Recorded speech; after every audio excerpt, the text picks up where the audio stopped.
¿Qué tal? Bienvenidos a una nueva temporada de Informe León, la 10ª ya. Muchas gracias por seguir acompañándonos. Ahora con cambio de horario, ya saben, cada jueves a las 11:30. Esta noche analizaremos el momento dulce que vive la UPL, echando la vista atrás a casi 4 décadas de historia del partido leonesista, sus luces y sus sombras. Pero además charlaremos con el poeta Antonio Colinas, que cumple medio siglo escribiendo, y por último conoceremos un método que puede suponer una mejora genética en todas las explotaciones de vacuno de leche o de carne. Aquí comienza Informe León. Han pasado una travesía del desierto, una crisis de años marcados por el transfugismo, las traiciones y la división del propio partido. Sin embargo, la Unión del Pueblo Leonés vive de nuevo un momento dulce con el gobierno en 19 ayuntamientos y el Pazo en la Diputación. Una formación política con una historia de blancos y negros que sigue aspirando a conseguir la autonomía para la región leonesa. La Unión del Pueblo Leonés concurrirá a las elecciones generales del 10 de noviembre. Ha sido la última gran decisión del partido que ha tomado su Consejo General, el máximo órgano, 23 votos a favor y 2 en contra. Es la imagen de unidad de un partido que vive un buen momento. La UPL gobierna en 19 ayuntamientos de la provincia, 12 con mayoría absoluta, 7 con pactos y en otros 6 ha sido llave de gobierno. Tiene un procurador en Cortes y ha sellado un pacto de gobierno en la Diputación. Entiendo que este era el camino que teníamos que seguir, era un camino de seriedad, de cambio y sobre todo de transparencia y de demostrar a la gente que sobre todo no traicionamos las ideas, y eso era lo importante. Yo creo que yo lo sabía, o por lo menos lo vaticinaba, no sabía hasta qué punto lo que íbamos a subir, pero yo estaba seguro de que íbamos a invertir esa tendencia, sobre todo por ese cambio también de actitud de todo el partido en general, ¿no? Es el resultado, dicen, del esfuerzo de hacer una buena gestión que les ha llevado a recuperar la confianza del votante tras años de avatares. Las rupturas que hubo en su día, creo que eso ya forma parte del pasado. Yo creo que en este momento es bueno porque todos los movimientos sociales se han aglutinado en torno a una idea política, y yo creo que el resultado que ha tenido la UPL en estas elecciones ha sido muy buena, tanto aquí en León como en los pueblos, porque yo creo que, por ejemplo, Santa María es un ejemplo de que ha crecido mucho. También, no solamente por esa idea política que defiende la UPL, sino por hacer una buena gestión que siempre es reivindicando los intereses de nuestra provincia, de nuestro mundo rural, en el caso de los municipios pequeños, y que hoy, por fortuna, tenemos Diputación gobernando y tenemos pues un procurador en Cortes que ayuda mucho a la hora de sacar políticas en el mundo rural o en cualquier municipio, porque si no tenemos procuradores, no tenemos diputado, todo se hace más difícil. La UPL fue fundada en 1986, pero el sentimiento leonesista había nacido mucho antes. Ese sentimiento sigue muy vivo y muy vigente. Otra cuestión es que ese leonesismo efervescente que había en aquella época, que solamente pensaba en reivindicar la autonomía de la región leonesa, ahora es un leonesismo reivindicativo con otras cuestiones.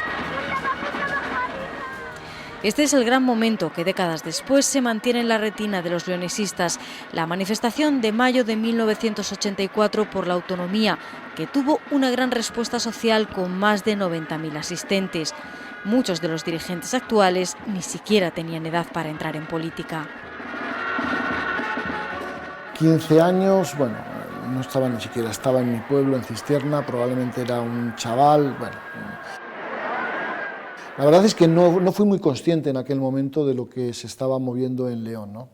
Hay mucha gente, a mí me hace mucha gracia porque ahora cuando hablas con toda la gente estaba en aquella manifestación, yo no estaba porque no era consciente probablemente de lo que se estaba jugando, el futuro que se estaba jugando en León, ¿no? Si no, probablemente sí hubiera estado.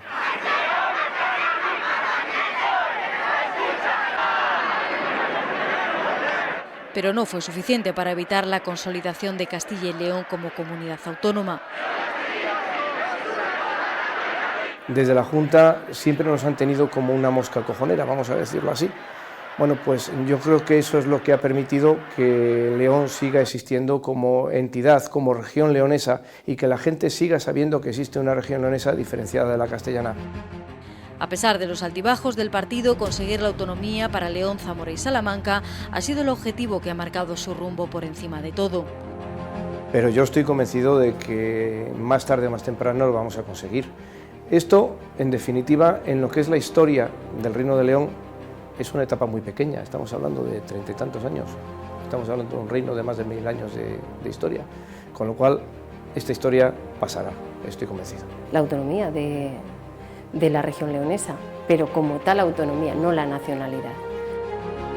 Para la historia quedará la frase del ministro de Administración Territorial, diputado nacional y presidente de la UCD leonesa, Rodolfo Martín Villa. Con el corazón hubiésemos preferido votar por León solo, pero han primado las razones de Estado. Alicia Gallego ha revalidado este 2019 su gobierno en el pueblo natal de Martín Villa, Santa María del Páramo. Yo que soy de Santa María, por ejemplo, Martín Villa fue uno de los grandes causantes de que León, de que la autonomía del reino nuestro no haya podido plasmarse en una comunidad, ¿no? Porque él buscaba un centralismo, buscaba pues que Valladolid fuera fuerte, poderosa, para atajar otros problemas políticos que tenía.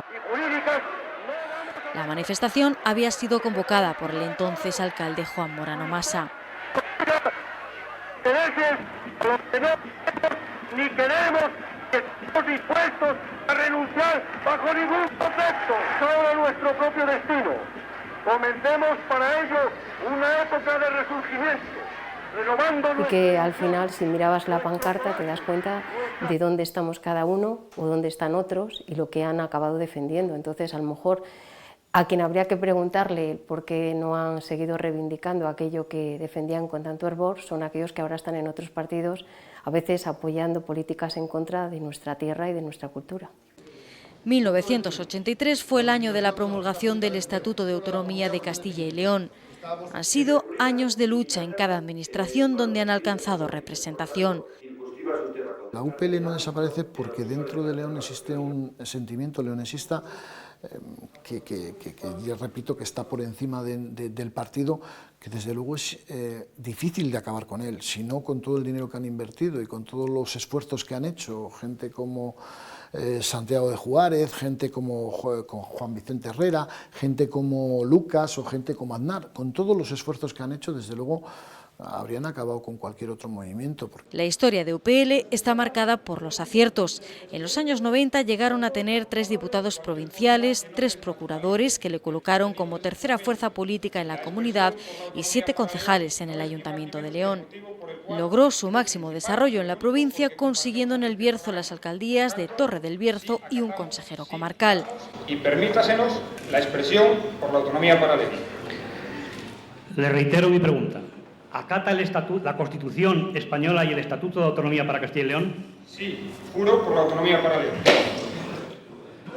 Este presidente entiende que ha acatado el Estatuto de Autonomía para Castilla y León. No acepta.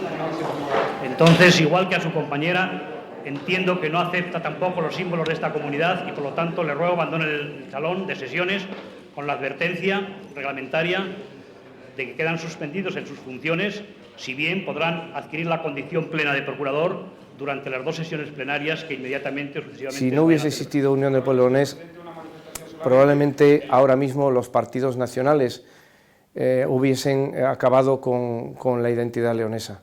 Pero los errores de sus dirigentes también pasarán a la historia por el lastre que han arrastrado durante años. Este partido ha sido muy maltratado y ha sido muy maltratado porque probablemente nos lo ganamos a pulso durante un cierto periodo de nuestra historia y yo sobre todo estoy muy orgulloso de haber conseguido entre todos. Y lejos de renunciar a esa historia, la asumen. Nombres como de Francisco, Joaquín Otero o Rubinat. De Francisco hizo cosas en su momento, yo creo que hizo cosas buenas, creo que al final no fueron tan buenas lo que hizo, por lo tanto hemos estado pagando, digamos, ese cambio de rumbo, pero tampoco quiero yo demonizar absolutamente a nadie, yo creo que la historia le juzgará a él o nos juzgará a todos.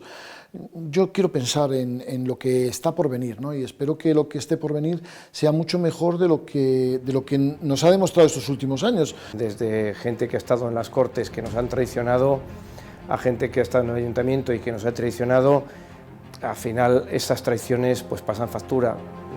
¿La culpa? Pues la culpa de todos por no haber sabido elegir quiénes eran los candidatos más adecuados. Sombras como la del transfugismo. Él tenía un talante y una capacidad política interesante y creo que eso tampoco nadie lo puede negar, Pero creo que hubo un momento en el que él perdió un poco el rumbo político a la hora de dirigir este partido y bueno, y hubo un cambio, ¿no? Las traiciones.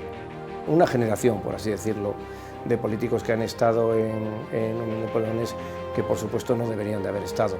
Y la división con la creación del PAL. Quizá él se equivocó. Yo prefiero dejar en una simple equivocación esa idea de ruptura que nos llevó, como bien decías, a que ganaran otros y no el partido ni los ciudadanos, que al final son a los que tenemos que proteger y a los que tenemos que dar razón de ser en política. Y yo lo voy a dejar ahí. Creo que el tiempo ya ha juzgado suficientemente su paso.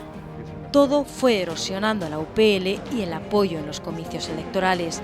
Por eso la extensión de las elecciones de 2019 son una muestra gráfica de que el partido está en el buen camino. Hay que mirar hacia el futuro y sobre todo hay que ser alternativa. Yo creo que nos planteamos hace mucho tiempo ser útiles a la ciudadanía, creo que lo hemos conseguido, creo que hemos demostrado que sabemos gestionar con gente como Alicia Gallego y sobre todo con todos nuestros alcaldes, y ahora lo que tenemos que hacer es seguir ese camino. Sabemos cuál es el camino, lo que no tenemos que hacer es salirnos del sendero, ¿no?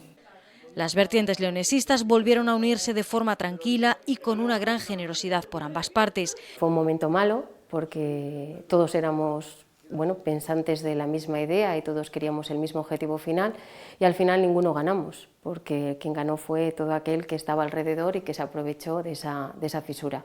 Que además éramos la misma parte, veníamos del mismo sitio, habíamos sido compañeros, habíamos compartido prácticamente sillones en todos los sitios, sillones en nuestros consejos ejecutivos, en nuestros consejos generales. Era una labor bastante sencilla. Una capacidad de gestión que quieren seguir demostrando, pero sobre todo para que los genes leonesistas no se pierdan. Hemos conseguido que la gente se dé cuenta que este partido es útil para que esta región leonesa salga de la situación en la que se encuentra. Las juventudes leonesistas son el ejemplo de la respuesta a los agravios comparativos en Castilla y León, a la lucha por la identidad y al orgullo de ser leonés que siguen uniendo a nuevas generaciones. Nunca tuve ninguna duda en dónde iba a militar, desde el primer momento, desde los 22 años que me afilié a la UPL. Nunca he tenido ninguna crisis, a pesar de los problemas que ha tenido este partido y a pesar de los malos momentos, jamás he tenido ninguna crisis ideológica en ese sentido. Estoy donde quiero estar y desde luego para mí eso es lo más importante. Porque a pesar de todo, la llama del leonesismo sigue viva. Se han invertido muchísimo dinero para desarmar probablemente el movimiento leonesista y lo único que realmente a ellos les impide pues nombrar capital de esta comunidad autónoma Valladolid o cosas semejantes es el leonesismo, es en este caso un partido político que se llama la UPL y sobre todo el leonesismo que no es patrimonio de la UPL, el leonesismo que hay en esta sociedad. La única región histórica que no es autonomía es la región leonesa y ese es un agravio histórico que en algún momento pues, se repondrá. Una receta que esperan les lleve, por ejemplo, a que algún día León tenga un alcalde de UPL. León tiene que salir al exterior, tiene que venderse no solamente como lugar turístico preferente del noroeste de España, que creo que lo somos, sino que al mismo tiempo tenemos que vendernos como lugar para el establecimiento de empresas. Ahí es fundamental el desarrollo del polígono de Torneros, ahí tenemos Villadangos, pero hay que seguir buscando esas empresas que vengan a León, potenciar el aeropuerto. Todo esto es lo que permitiría recuperar la ilusión para los leoneses. Yo sí tengo la ilusión de que León tenga algún día un alcalde de Unión del Pueblo Leonés. Pero sobre todo a conseguir la ansiada autonomía para la región leonesa. Vayan de una vez al origen del problema, que no es otro, a mi juicio, que una comunidad autónoma mal diseñada. Yo estoy convencido de que llegará, tiene que llegar, es decir, todas las injusticias al final tienen que tener un final feliz y yo para eso soy un romántico, espero que llegue, lo que quiero que llegue es lo más pronto posible.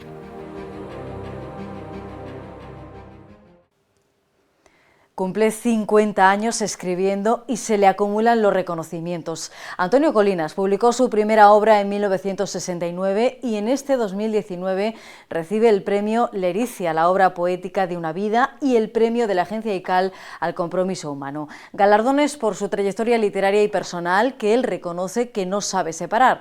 Asegura que el hombre no puede vivir sin poesía y le asusta que se pierda el humanismo y Europa abandone su cultura. Colinas nos abre su casa de La Bañeza para repasar el viaje de toda una vida.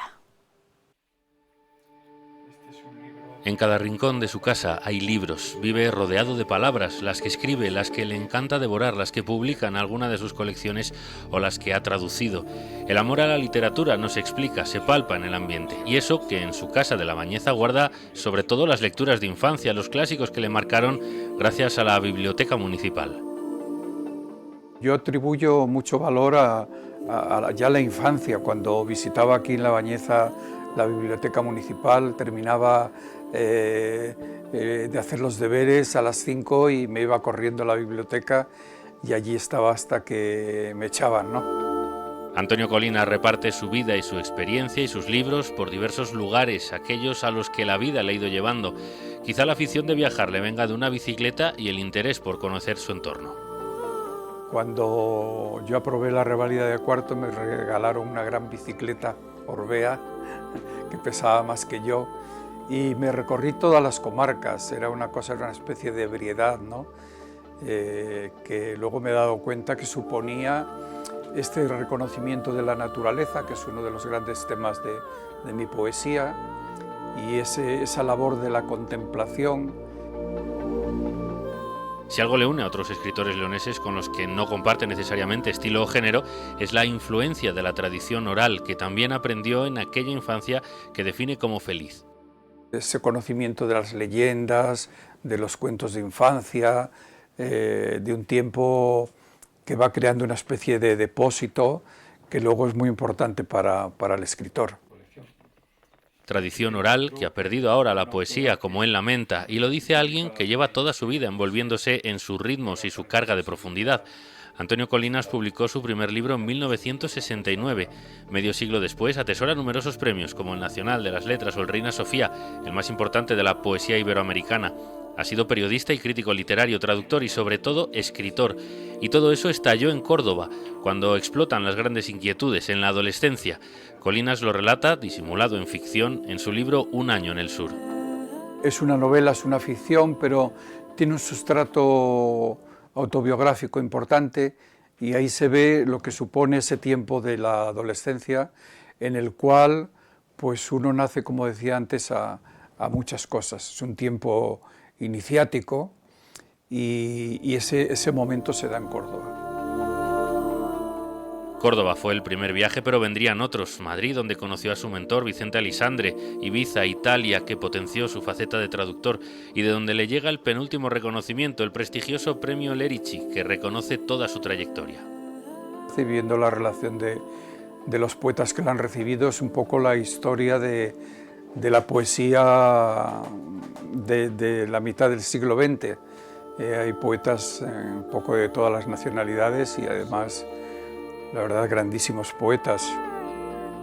Cambia de entorno, evoluciona, madura, acumula vivencias que no separa de su obra, porque para él todo es uno, pero no pierde su esencia, su estilo, 50 años de fidelidad a su voz interior. Su escritura, sobre todo cuando se mantiene en el tiempo, pues no es sino una fidelidad a esa voz, ¿no? Una voz que tiene unas características, en mi caso, pues la emoción, la intensidad, cierto grado de pureza formal. Yo creo que el poema ideal es aquel en el cual el poeta siente y piensa a la vez, es decir, hay un componente también de pensamiento en la poesía y por eso la poesía es una vía de conocimiento y el ser humano pues no puede vivir sin poesía. La poesía entronca esa vida de viajes físicos reales con el metafórico, el viaje interior que alimenta esa voz lírica. Es el viaje más importante, el viaje interior, porque yo concibo la literatura y en concreto la poesía como una vía de conocimiento y como un medio que nos ayuda también a conocernos a nosotros mismos y y a los demás. Tanto salir al mundo le hace huir de localismos y buscar la universalidad, y lo consigue entroncando el origen que no abandona con el equipaje acumulado. Que da lugar a lo que puede ser el tema primordial de mi obra poética, que es el del diálogo de mis raíces, de estas tierras, de estas comarcas, de los alrededores de nuestra cima tutelar, el Monte Teleno, este diálogo de las raíces del origen con el mundo o espíritu mediterráneo, con otras culturas, ¿no? El Mediterráneo es un mar que funde culturas, pero que también sufre el desarraigo de la inmigración, uno de tantos temas que llevan a su mujer a apagar la radio y la televisión para que no sufra tanto. Hay que llevar la ayuda al origen, ¿no? La vida del emigrante, incluso en las mejores condiciones, el desarraigo es muy duro, ¿no? A veces María José, mi mujer, me dice, cierra la radio, en fin, no te preocupes tanto, no padezcas tanto. Esa Europa de la cultura pues, ha cedido su protagonismo pues, a una Europa más mercantilista, legislativa, en fin, en la que para unas cosas estamos más protegidos, pero para otras estamos más desprotegidos. En esa realidad navega intentando aportar humanismo y reclamando más valores, huir de la posverdad y las prisas y recuperar conceptos, significados. Pero como un Ulises que regresa a Ítaca, después de sus periplos, Colinas regresa a la raíz. Ni Venecia ni Ibiza, su casa está en las tierras bañezanas. Cerrando este círculo en nuestra tierra, apostando por ella, pero siempre, ya digo, la vida me ha llevado a los sitios, no los he buscado yo. Repasando sus estanterías recuerda los inicios, las primeras lecturas, Machado, Juan Ramón Jiménez o Tagore, y lo que vino después, la apuesta continua por la palabra radical de la poesía, en constante equilibrio entre la realidad tangible y la voz interior. La creación literaria va unida al proceso de vivir, que es algo, un concepto, lo saben muy bien los psicólogos, sobre todo, que la creación sana y salva, ¿no? A veces, bien sea a través de un poema, de un cuadro, de una música, pues todo eso son momentos de plenitud.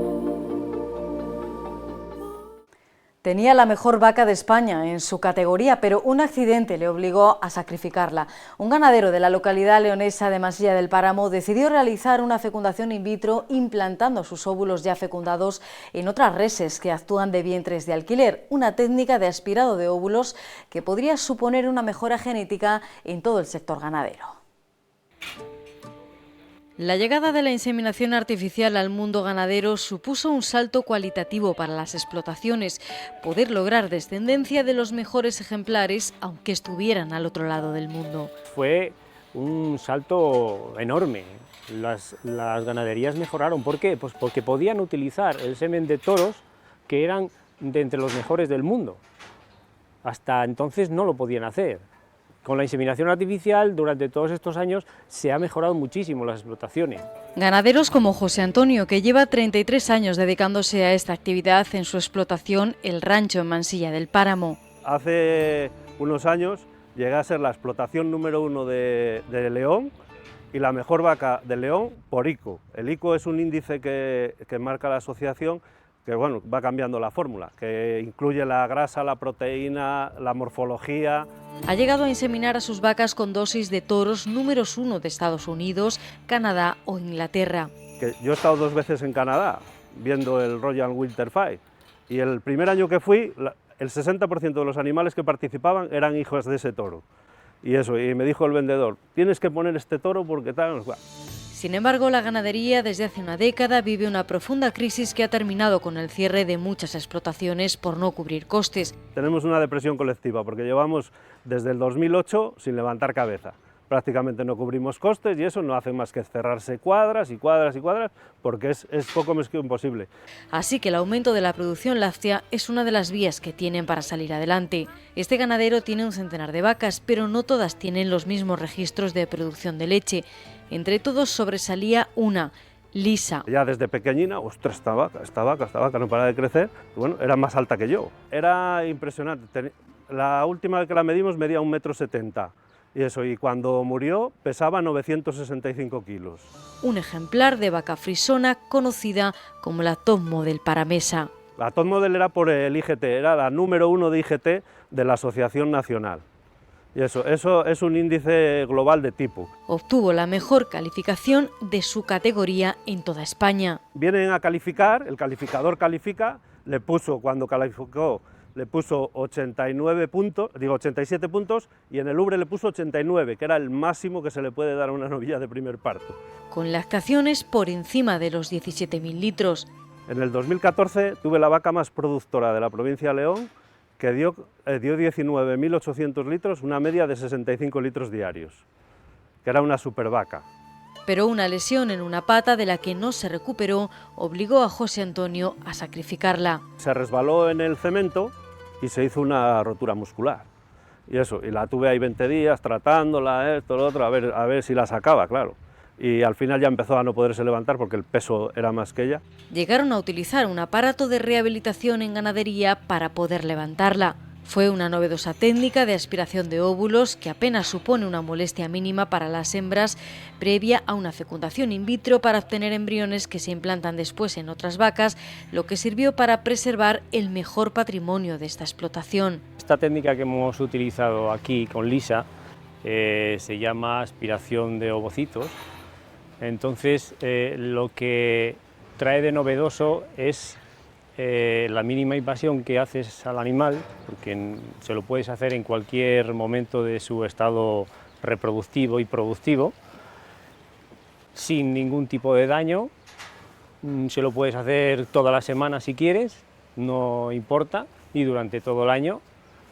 Bueno, si bien que cuando queda preñada, más allá de los 3-4 meses de gestación, pues no se le puede hacer porque físicamente no llegas a coger los ovarios, ¿no? Aunque la técnica se puede realizar en animales para sacrificar, está pensada para animales vivos que tienen problemas para gestar. Lo interesante es hacerlo en vacas vivas, ¿no?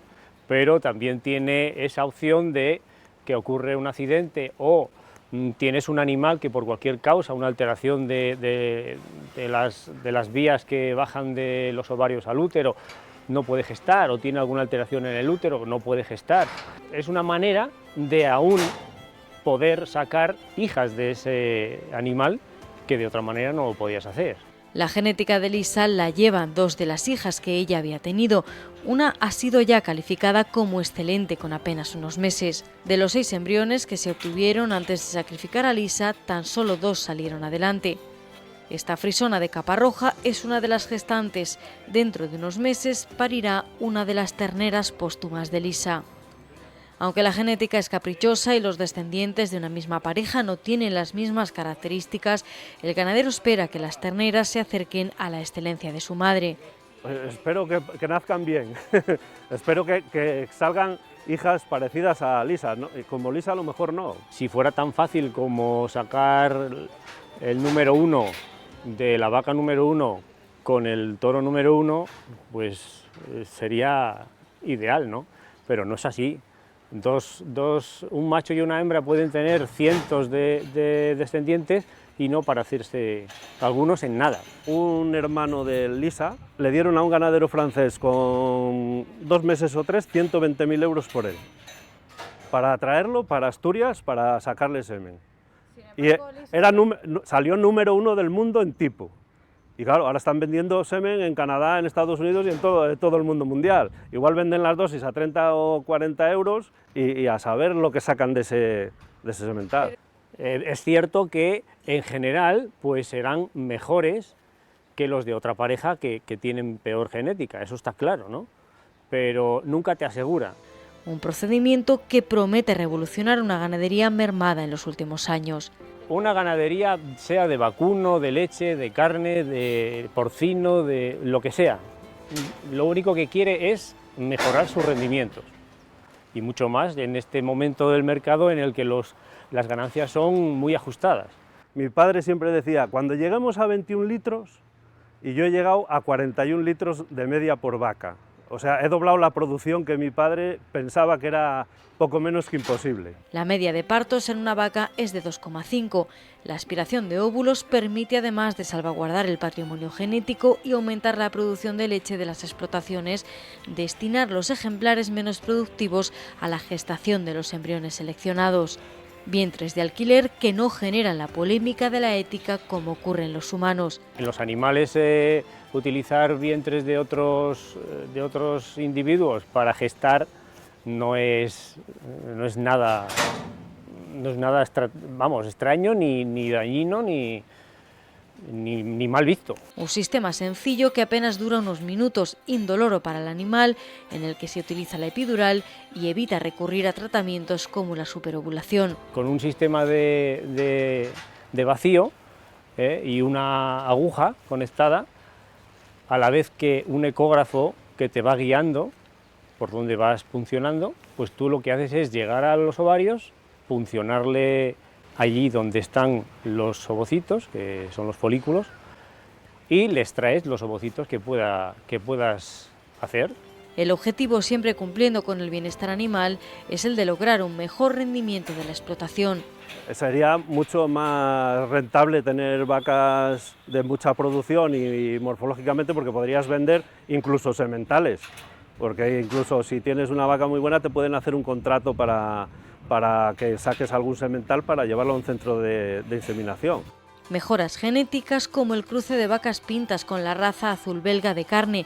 El resultado, terneros de lomo más ancho que disparan el precio. Un ternero pinto tiene un coste en el mercado de 70 €, uno de cruce azul belga 280. Y en el sesao, en ese sí que hay mucho avance, porque le pones a las novillas buenas eso y ya te traen una ternera y ya vas adelantando generaciones.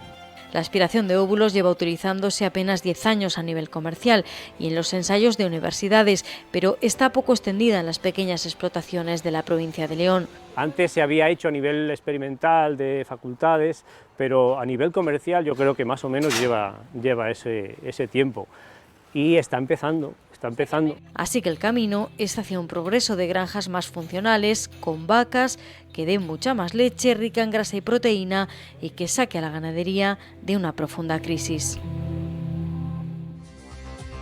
Con este reportaje despedimos este estreno de temporada en Informe León. Que tengan una buena semana. Adiós.